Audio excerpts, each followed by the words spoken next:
Good afternoon, students. Welcome in SCP lecture. I will start the remaining part of sterile manufacture. Sterilization. Container and closure. Sterilization point. Container and closure. In respect of parenterals, the container have to protect the integrity of the product by keeping it sterile, free from pyrogen and of highest purity till it is administered. The container should be elegant enough to look at, storage enough to stand the process of transport, then inert enough not to react with the contents and convenient enough to allow the withdrawal of the contents. Glass is mostly used to packaging of parenterals. Then first is single dose glass and multiple dose glass and silicon glass. First, single dose glass container ampule are sealed. Then multiple dose glass container vials are closed with rubber stopper. Then silicon glass container have been employed to avoid the interaction of container and the contents. It is also reduces the absorption of active ingredients and also the adsorption.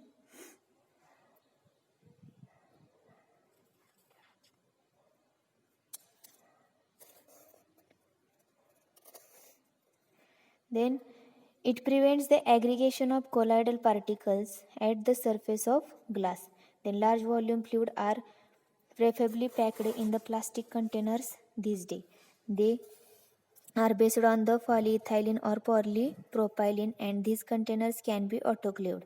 Then plastics themselves contains many additives which may enter the product. Plastic container for large volume fluids are disposable. Then they are popular being light in weight, less fragile and easy to handle. However, the clarity of the plastic containers is not good as that of glass container. Rubber closure on vials permit the introduction of the needles for withdrawal the drug. Glass containers of large volume fluid also have rubber closure. There are rubber plug for disposable syringes. The rubber closure is held in place by an aluminum band. The basic structural unit here is linear unsaturated unit hydrocarbons isopropene. Then natural rubber is sometimes replaced by synthetic polymer. There are many additives in rubber. Those substances may leach into a product or cause chemical reaction. Plastic coating or lacquer coating applied to the rubber closure reduces this phenomenon. Another common problem is shredding of rubber. When puncture of these shredded particle enter the liquid. This problem is prevented by desiccacy of puncturing with a good needle. A visual inspection of parenteral liquid is always advised before administration.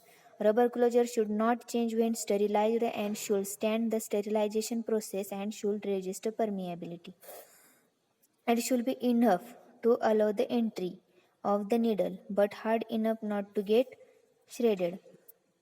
Its elasticity enables it enables it to restore its original position after the needles is withdrawn. Then rubber compatibility with the product is determined in each case on individual basis. Then agent from physical test, for example elasticity, hardness, fragmentation, then vapor transmission. The rubber closure are exposed to the product for varying lengths of the time under given condition of temperature and humidity. Biological toxicity tests are performed to the guards against the toxicity. Then these are the container and closure. Next point is chemical, physical and biological contamination to parenterals. There are the three type of the contaminants.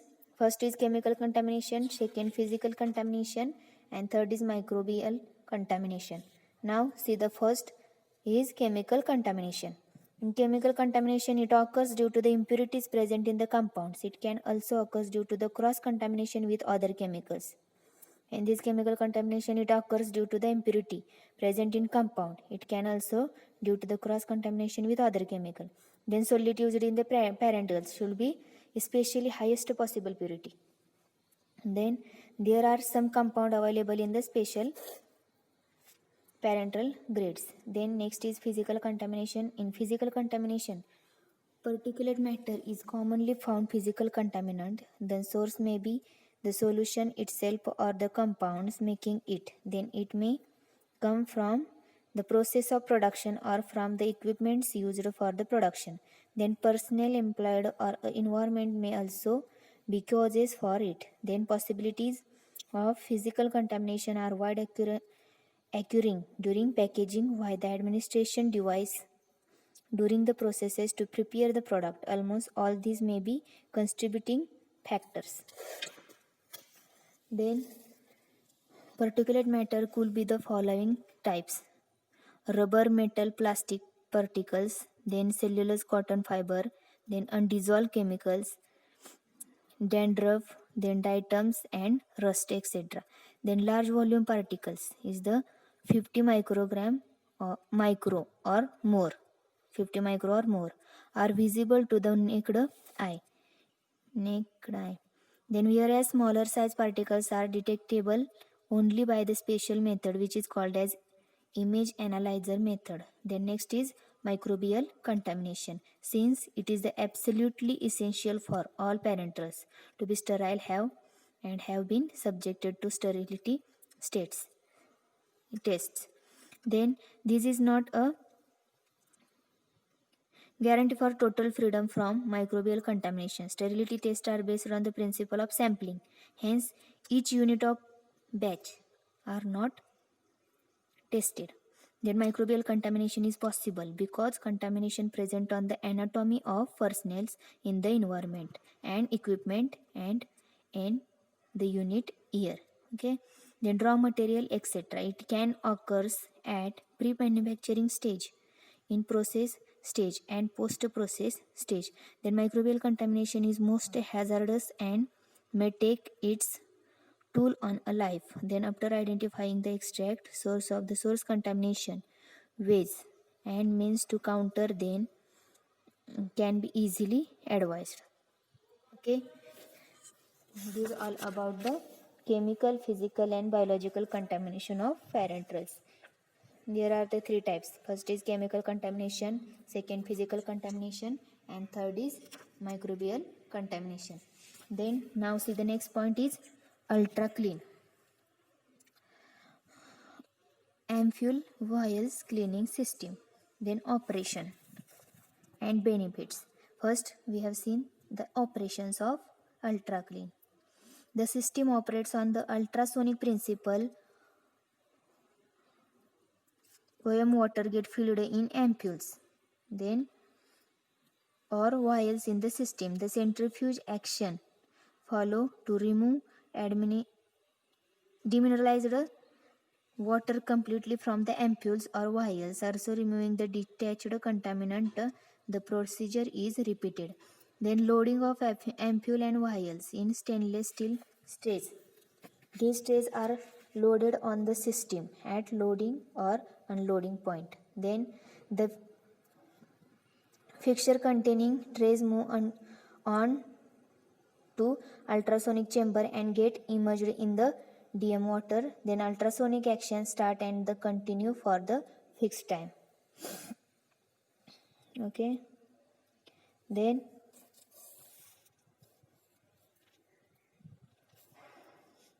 next is the mixture moves out along with the tray.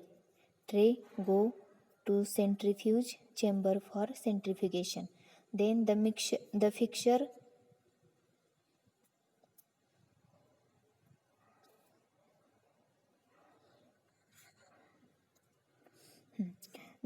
after the fixed time move out the rewashing chamber and rewashing of ampule and vials is done. The centrifuge action is repeated. Then the fixture finally move to the unloaded point for unloading trays. Then all movement and actions except loading and unloading are automatically controlled through the logic controller. Then continuous inlet and overflow of the DM water is arranged. Then recirculation of DM water through the filter arranged. Then draining, cleaning and refilling of DM water automatical control. Okay.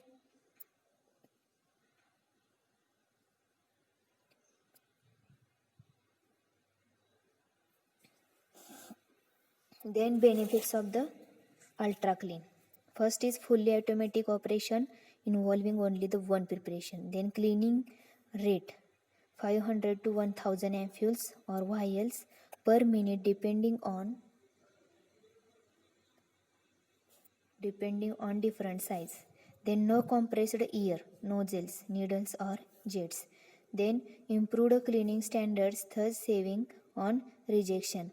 Then DM water consumption is minimum. Then no breakage of ampules or vials. Then entire system is covered with acrylic hood. Then all fabrications are of stainless steel with GMP observed strictly. Then automatic controls displayed with arrangement or manual command incorporated. Automatic control displayed with arrangement or manual command incorporated. Then maintenance, last one is maintenance requirement are negligible. These are the benefits of ultra clean. Then I will move. Then next point is adjustment of tonicity and specific gravity.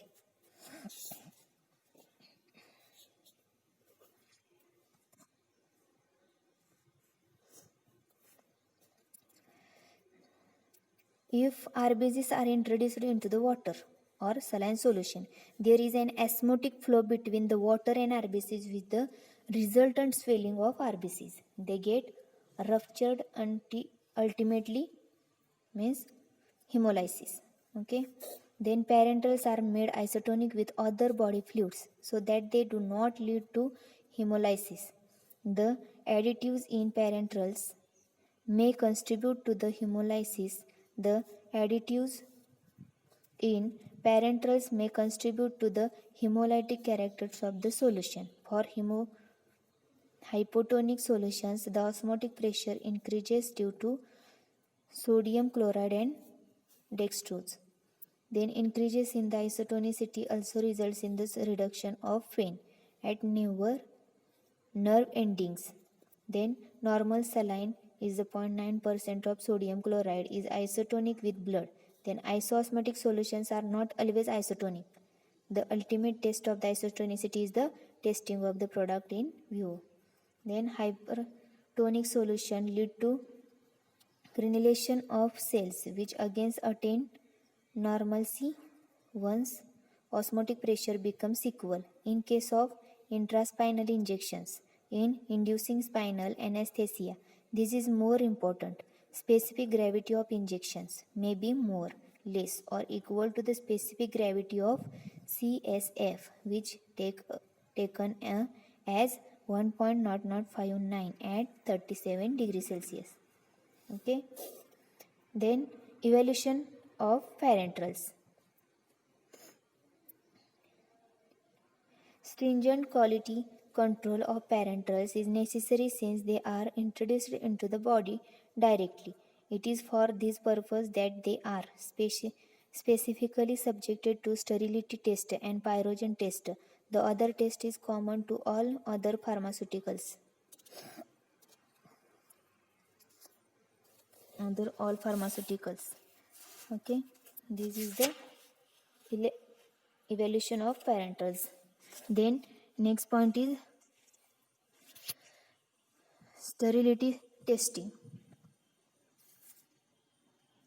Sterility testing is based on the principle of probability sampling.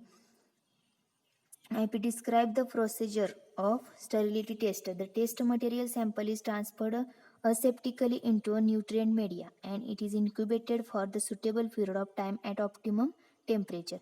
If microbial growth is seen, the test is positive.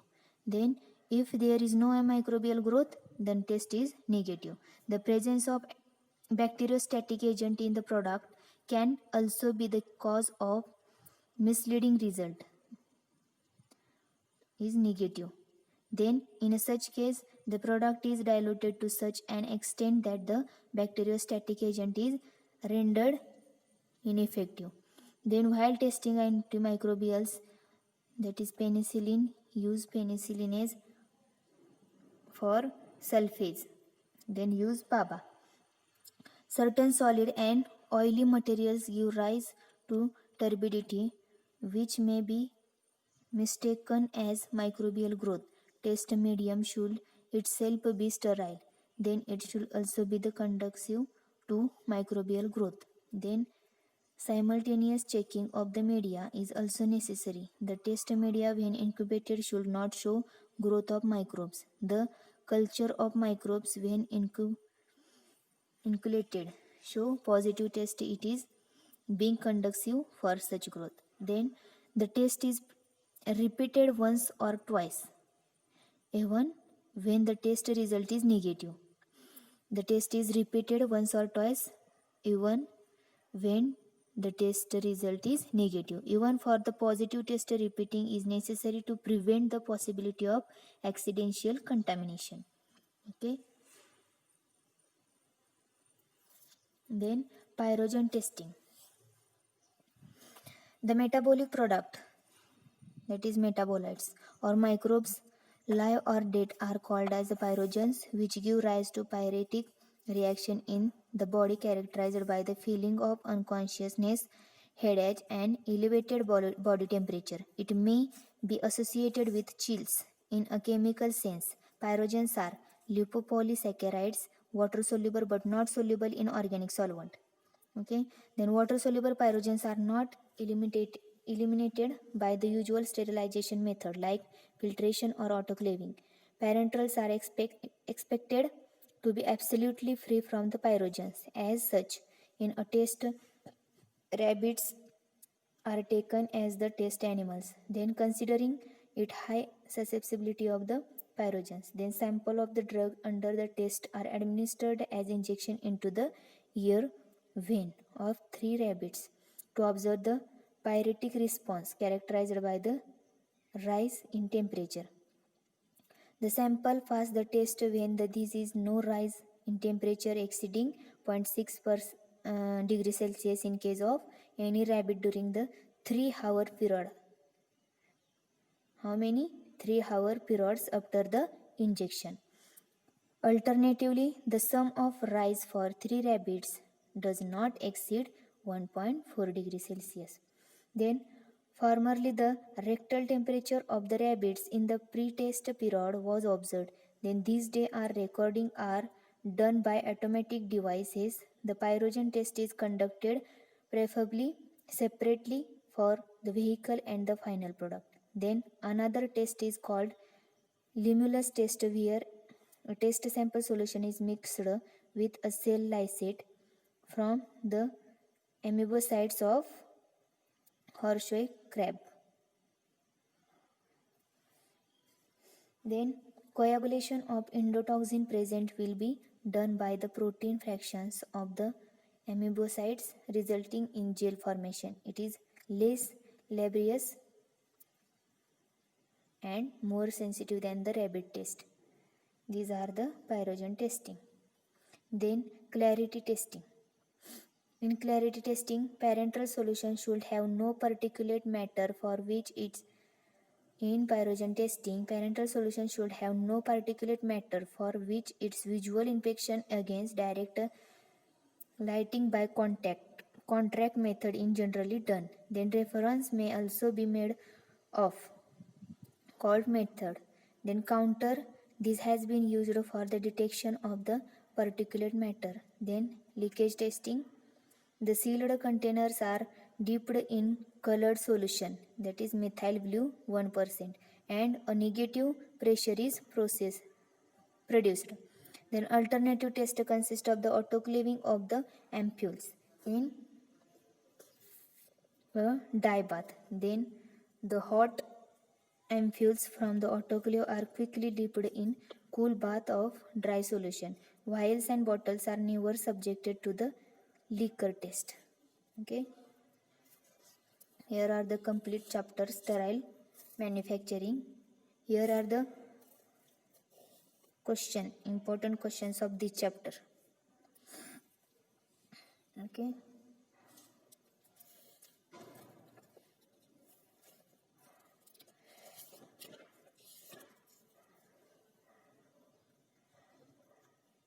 These questions are most important in point of view exam.